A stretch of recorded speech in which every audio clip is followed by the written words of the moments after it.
Hey guys, welcome back to the channel. In today's video, I'm going to chat to you guys about Vinco Ventures, so ticker symbols BBIG. And in particular, I'm going to have a look at some key metrics, some key fundamentals, and also some key technical analysis. So looking at where the price currently is, where I believe is going to go to, giving you guys some levels to look out for, whether support and resistance. So if this is the kind of content that you enjoy seeing or you're invested in Vinco Ventures, then make sure you guys subscribe and of course hit that notification bell so you don't miss any further updates or uploads on any stocks that I do, Vinco Ventures or even cryptos. With that being said, let's get this bread.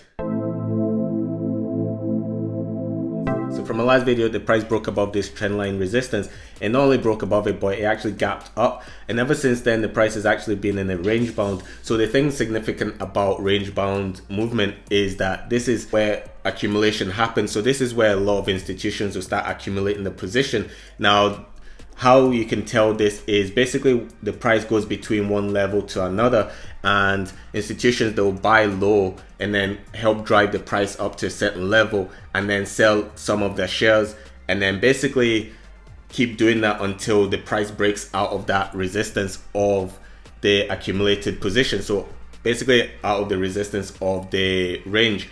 Now why institutions do this is because institutions, they buy in bulk, right? So they go wholesale purchasing, right? They buy a lot of shares and they can't do that in one day or in 1 hour, etc. So they have to do this over a course of maybe up to 2 weeks. So a couple of days leading up to 2 weeks, or it could even be up to 6 months, depending on the size of the position. As long as the price stays generally range bound for some time, then this will be a good indication that institutions are buying up or possibly buying up Vinco Ventures. Now, if we look at the short flow interest, and it's gone up from 14% to 16%. Now, I mentioned that anything above 20% is seen as really high, meaning that there's a lot of like short sellers that are on board that basically shorting that stock. So the fact that the short interest has gone up from 14% to 16%, this shows that there's a lot more short sellers that could potentially get trapped. So the tweet from Top Stock Alerts is just something extra I thought I'll add to this video.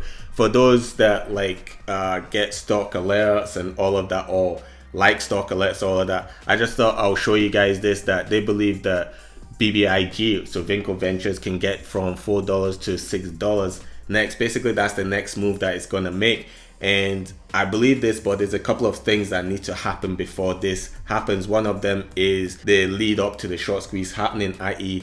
the short interest has been increasing. The price just needs to start going up gradually now to get a lot of short sellers trapped, and if that's the case, this is very possible. Now I just thought I'll leave that here for extra content for you guys, because no matter where you find information, if it makes sense and it's plausible, then it could potentially be good information. So looking at the option order flow, there's still a lot more calls basically compared to puts that are out there. So with the calls right now, we're sitting around pretty much from $2.50 all the way up to $3.50. There's a lot of open interest and a lot of like call option volume, which shows that, bearing in mind these options actually expire on the 14th of April. So just like from the last video, there's still a lot of people like buying up call options, and part of this is they're trying to, or possibly trying to, like develop a gamma squeeze. So a gamma squeeze is a feature of the derivatives market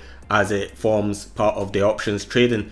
The price of these derivatives are constantly determined through a series of mathematical calculations to display gamma. Gamma is at its highest level when the derivative is very close to the actual share price. Way out the money call options are about $10. So basically between $2 and $10 strikes, there's a lot of like call option interest. So people believe that the price can get to $10 and beyond.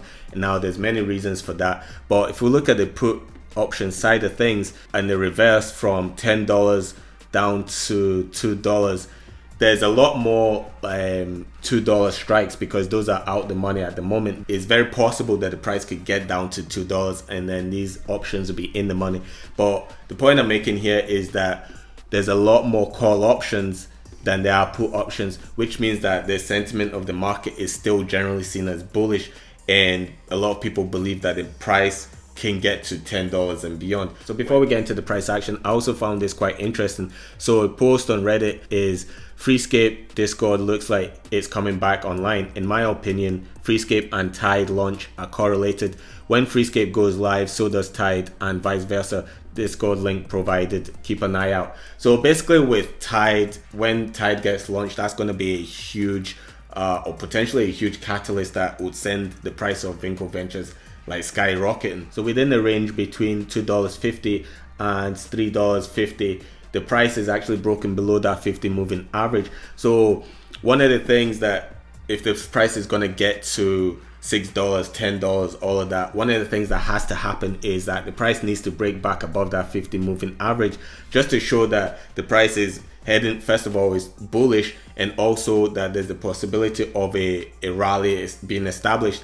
And part of that would be the price being above the 50 moving average, because right now the moving average serves as a dynamic resistance. So we just need to wait to see what the market is saying. But right now it looks like the price is heading down to test that support around between $2.60 and $2.50. But I'll say $2.50 is pretty much the level that you need to look out for more. If the price gets down to this level and bounces off it, then there's going to be a lot of demand that could send the price back up to test that 50 moving average. But if the price breaks below it, then the next level to look out for would basically be between $2.23 and effectively $2. So I believe the price is more likely to bounce off the $2.50 support than it is to break through it. If you enjoyed this video, make sure you guys subscribe and of course hit that notification bell if this is the kind of content I enjoy seeing, or perhaps you're invested in Vinco Ventures. And comment below, let me know your thoughts on Vinco Ventures. Let me know your thoughts on